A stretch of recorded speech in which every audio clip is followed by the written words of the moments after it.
La isla misteriosa de Julio Verne. Capítulo 3. ¿Vive? Preguntó el marino a Nab. Este no se movió ni respondió. Gedeón Spilett se agachó sobre el cuerpo del ingeniero y colocó la oreja en su pecho. Así estuvo durante un rato. ¡Vive!, dijo por fin. Pencroff lo imitó y también encontró unos débiles latidos. Inmediatamente Harbert salió de la oquedad y con su pañuelo mojado en agua dulce volvió en unos instantes. Lo aplicaron a la boca del ingeniero y éste se rebulló. ¡Vivirá!, afirmó el periodista. Nab, que pareció recobrar la esperanza, desnudó a su amo para ver si presentaba alguna herida, pero no había ninguna, lo cual resultaba muy extraño si se había estrellado contra los acantilados. No podían comprender cómo no presentaba señal alguna de la lucha que había debido sostener para salvarse. Mientras, el negro les contó cómo había podido encontrar el cuerpo de su amo, tras de recorrer toda la playa sin hallar huellas del paso de nadie. Ya desesperaba de hallarlo cuando de pronto encontró las pisadas. ¡Pasos!, dijo el periodista. Sí, y comenzaban justamente en el lugar en que comienza la marea, no en los escollos. Luego oí los ladridos de Top y este me trajo hasta aquí. Pensando en sus compañeros, había logrado hacer comprender al perro que debía ir a buscarlos, mencionándole repetidamente el nombre de Spilett, que era el que el perro conocía mejor. Por último, el animal pareció comprenderle y partió.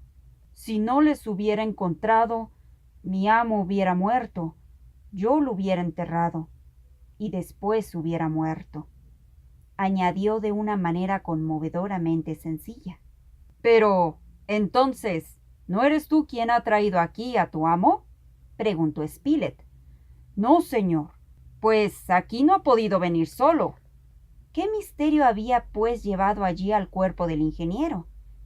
Bien, ya lo explicaría él cuando pudiera hablar.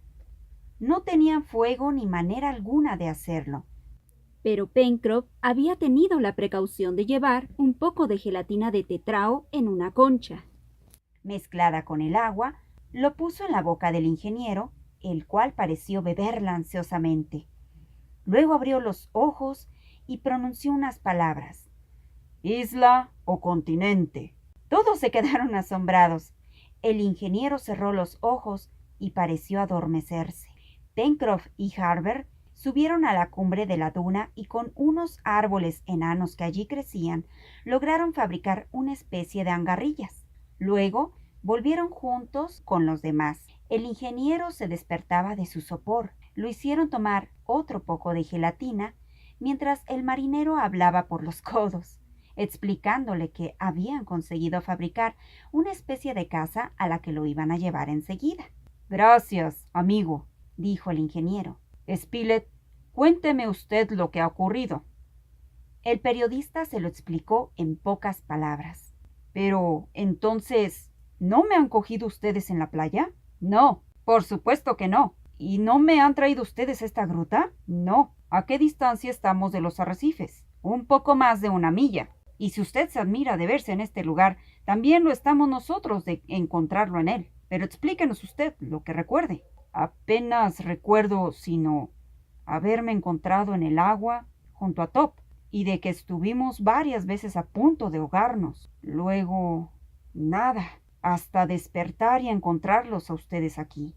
Pero debió llegar hasta la playa y andar hasta llegar aquí. Nab encontró las huellas de sus pasos. Sí, tal vez, pero no lo recuerdo. ¿Ustedes no han encontrado huellas de otras personas? Ni una sola. Pero si había alguien que lo salvó a usted, ¿cómo es que luego lo abandonó? Pencroff, si queda alguna de esas huellas, haga el favor de observar si corresponden a mis zapatos. El marinero obedeció. Volvió diciendo que se correspondían exactamente. Sin duda anduve como un sonámbulo, dijo Cyrus Smith. Y Top, guiado por su instinto, me ha traído hasta aquí. A las 12 le preguntaron si se encontraba dispuesto para ser trasladado a las chimeneas. Ciro se puso en pie. pero apenas podía moverse. Lo colocaron sobre las zangarrillas y comenzaron el viaje. Tenían que recorrer casi 8 millas, pero tuvieron que detenerse con frecuencia, por lo que tardaron casi 6 horas en llegar a las chimeneas. Cuando llegaron, Ciro dormía profundamente y Pencroff observó que la tempestad había modificado profundamente el estado de lo que llamaba su casa. Había habido grandes desprendimientos de rocas y todo estaba cubierto de una alfombra de algas marinas. El marino lanzó un grito desgarrador. ¡El fuego! Pero cuando entró en la cueva, pudo contemplar que su miedo estaba justificado. El fuego se había apagado. Las cenizas estaban convertidas en barro y el mar había penetrado hasta lo más profundo de los corredores. Era un accidente muy grave, ya que les resultaba imposible volver a encender fuego, y sin él, ¿qué sería de ellos? Eso carece de importancia, dijo pronto Spilett. ¿Cómo? Sí, ahora está con nosotros el señor Smith. Él conseguirá fuego y lo que sea necesario. ¿Qué podía responder Pencroff?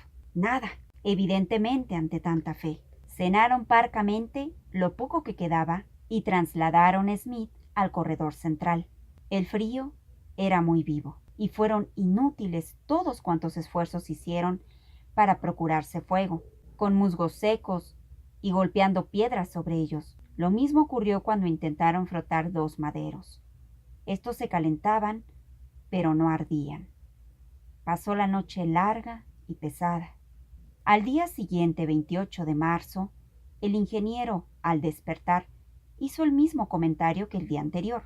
¿Isla o continente? No lo sabemos. Bien, creo que me encuentro en situación de comprobarlo, respondió Cyrus Smith. Eso tan pronto como pueda tomar algún alimento. Le explicaron lo que ocurría con el fuego y él añadió. Bien, si no encontramos algo parecido a la yesca, haremos fósforos. Todo muy fácil, refunfuñó el marino. El ingeniero se sentó sobre una roca y lanzó unas miradas a su alrededor. Comió los moluscos y luego añadió. Así que no sabemos si nos encontramos en una isla o en el continente. Muy bien. Mañana mismo lo sabremos y haremos fuego. Mientras me traían, me pareció ver una montaña bastante alta. Mañana subiremos a ella. Hasta entonces, no hay nada que hacer. Veamos, o estamos en un continente, en cuyo caso, pronto encontraremos cualquier punto habitado, o estamos en una isla, en cuyo caso, habrá que saber si está habitada o no. Si hemos llegado a una isla, nos comportaremos como si nunca fuéramos a salir de ella. Nab, Harbert y Pencroff volverán al bosque, mientras el señor Spilett y yo reconoceremos la costa. Así se hizo. Se internaron en la selva más profundamente que la vez anterior, y pronto encontraron un árbol cuyos frutos eran comestibles, pero nada de caza, nada, hasta que de pronto Top se metió en una espesura y salió de ella arrastrando a un animal por una oreja. Era una especie de cerdo de unos 60 centímetros de largo, de color pardo oscuro. Harbert creyó reconocer en él a un carpincho, un roedor de gran tamaño. ¡Magnífico!, dijo Pencroff. La lástima es que tendremos que comerlo crudo. Emprendieron el regreso, guiados por el infalible instinto de Top. Apenas les faltaban unos 50 pasos para llegar a las chimeneas, cuando el marino lanzó un solemne ¡Hurra! Una gran humareda se enroscaba por encima de las rocas. Smith y Gedeón Spilett estaban allí. Pencroff los miró con asombro. ¡No se engaña! ¡Es fuego! ¡Verdadero fuego! Y con él asaremos esa buena pieza que usted nos trae. Pero, ¿quién lo ha encendido? El sol. Y ante el asombro de los demás, mostró cómo lo había hecho. Simplemente había quitado las lentes a su reloj y al del periodista y los había unido, tras de llenarlos de agua. Así había construido una verdadera lente que, concentrando los rayos del sol sobre musgo bien seco, había provocado la combustión. Así que pronto el carpincho comenzó a asarse, despidiendo un excelente aroma. Por otra parte, las chimeneas habían sido adecentadas de nuevo. El ingeniero y su compañero habían aprovechado bien el día. Cenaron y se echaron a dormir, confiando un poco más en el porvenir. El día siguiente se anunciaba bastante trabajoso. En efecto, a las 7 de la mañana emprendieron el camino. Siguieron el sendero en la selva, caminando por la orilla izquierda del río. A las 10 hicieron un descanso. Al salir del bosque ya podían ver un poco de la orografía del lugar. El monte se componía de 2 conos, el primero de unos 2.500 pies. Se sostenía por caprichosos contrafuertes, entre los que se abrían varios valles. Sobre ese primer cono se asentaba el otro, ligeramente redondeado y curvo en su cima. Es un terreno volcánico, no hay duda, dijo Ciro. No hay más que ver el resultado de las fuerzas plutónicas. Cuando emprendieron el ascenso del pico, vieron las huellas de grandes animales que podían ser o no fieras. A mediodía, estaban en la mitad del camino de la primera meseta y comprendieron que no podían alcanzar la cima antes del anochecer. Aún no veían demasiado de los alrededores, aunque sí el mar a la distancia. Tuvieron que trepar por rocas enormes y a lo lejos vieron algunos animales que por vivir en semejante sitio debían tener un pie muy seguro. En efecto, Harbert anunció que se trataba de carneros de los llamados musmones. ¿Comestibles?, preguntó Pencroff. Y excelentes. Además nos miran como si nunca hubieran visto seres humanos. Continuaron el ascenso. Entre las rocas se veían unas manchas amarillas que no podían ser sino azufre. Había por otra parte muchas olfataras que despedían un desagradable hedor. Las dificultades eran cada vez más pronunciadas. Grandes precipicios por los que el paso era dificultoso y muy peligroso. Como empezaba a oscurecer, decidieron hacer alto cuando llegaban a la cima de la primera meseta. Hicieron fuego empleando la yesca que habían traído, consistente en un trapo quemado, y buscaron combustible, aunque este no resultaba muy abundante, pero el aire era frío y había que combatirlo de alguna manera. Pero Cyrus Smith no podía dormir. Queriendo saber si el cono superior era accesible, comenzó a rodearlo, seguido por el joven Harbert, que no se separaba de él. En efecto, lo circundaron hasta un lugar en que la pared del cono se unía a la de la meseta inferior. Por aquella parte no se podía subir, pero sí por otra en la que la lava había formado oquedades que simulaban escalones. La siguieron pese a la obscuridad, atenuada ligeramente por la luminosidad de las estrellas. No cabía duda de que se trataba de un volcán, pero completamente extinguido. Pronto encontraron una especie de chimenea por donde sin duda escaparon las lavas en otras épocas geológicas, y subieron por ella. Cuando la coronaron, encima de ellos vieron brillar gloriosamente la Cruz del Sur. La oscuridad era ya tan grande cuando llegaron a la cima que no podían saber si efectivamente estaban en una isla o en el continente. Pero mientras que el frío les mordía las carnes en aquella altura, un resplandor difuso apareció en el horizonte. Era el cuarto creciente de la luna, y a su luz pudieron ver que una extensión líquida se dibujaba por todas partes. Cyrus Smith tomó la mano del joven y dijo con voz emocionada: ¡Es una isla! Al día siguiente, y tras de haber regresado al campamento y comunicado a sus compañeros lo que habían visto, emprendieron de nuevo la ascensión, para ver esta vez con la luz del día la verdadera situación y extensión de la isla. Cuando llegaron al cráter, tras haber atravesado la chimenea, pudieron observar a su placer el panorama. Era efectivamente una isla, y ni aun la aguda vista del marino pudo observar cerca de ella otra tierra que no fuera la del islote en que tomaron pie primitivamente. La primera pregunta de Spilett fue: ¿cuál puede ser la extensión de esta isla? Cyrus Smith hizo unos cuantos cálculos. No creo equivocarme, dándole una extensión litoral de unas 100 millas, pero su superficie es más difícil de definir, dado que su forma es irregular, poco más o menos la de la isla de Malta, en el Mediterráneo.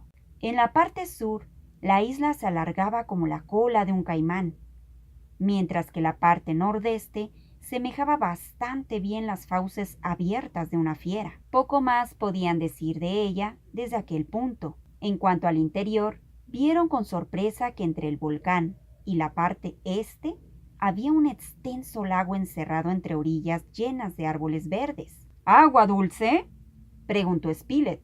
Necesariamente, porque debe estar alimentado por las aguas que bajan de la montaña, y hay un riachuelo que desemboca en él.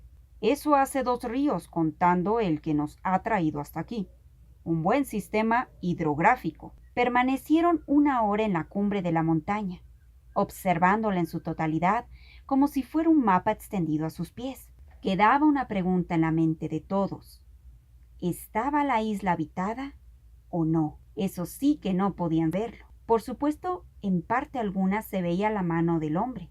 Ni casas, ni pesquerías en el litoral. Nada. Es verdad que estaban separados de lo que llamaban la cola del Caimán por una distancia de unas 30 millas, y ni siquiera la penetrante vista de Pencroff podía distinguir algo a aquella distancia. También las sábanas de verdor podían ocultar construcciones de alguna clase. Por el momento, no podían decir nada más. Se haría una necesaria exploración exhaustiva. Ciro se volvió a sus compañeros. Este es el rincón de la tierra donde nos ha arrojado el destino. La isla debe ser poco importante. Tal vez la visiten habitantes de otra isla o no. No podemos saberlo hasta que la hayamos recorrido en su totalidad, cosa que haremos. Pero por el momento, creo que no debemos considerarnos como náufragos, sino como colonos, y como tal, trabajar para lograr vivir en ella, como si en ella hubiéramos de pasar el resto de nuestra existencia. ¿Estamos de acuerdo? Esto representa un gran trabajo y muchos esfuerzos. Estamos con usted, señor Ciro, dijo Pencroff impulsivo. En ese caso, y como todos estamos de acuerdo, volvamos a las chimeneas, dijo Spilett, hombre de pocas palabras. Un momento, respondió Ciro Smith. Hace falta que sepamos distinguir a las cosas por sus nombres. Llamaremos a la gran bahía del Este, Bahía de la Unión, y al monte en que estamos en este momento, el de Franklin, y al lago, el lago de Grant. Estos nombres nos recordarán a ilustres compatriotas y a nuestro país. Ya iremos distinguiendo a los ríos y a otros accidentes por otros nombres, según los vayamos explorando. Gedeón Spilett iba escribiendo los nombres en su carnet. Y a esa cola meridional la llamaremos península serpentina, por su aspecto. Y el cabo de la mandíbula a esas 2 bocas que parecen cerrarse, añadió Pencroff. El río recibió el nombre de Río de la Merced, y al islote donde pusieron pie por primera vez, el de la Seguridad. Bien, creo que eso es todo, dijo Pencroff. Ya proseguiremos en otro momento. Un momento, añadió de pronto. ¡Qué tontos hemos sido! Nos hemos olvidado de bautizar a nuestra isla. Llamémosla con el nombre del gran ciudadano que en este momento lucha por mantener la unidad de la nación americana, dijo Ciro gravemente. La isla de Lincoln. Esto pasaba el día 30 de marzo de 1865. No sabía que 16 días después se cometería en Washington un crimen espantoso en la persona de quien estaban hablando.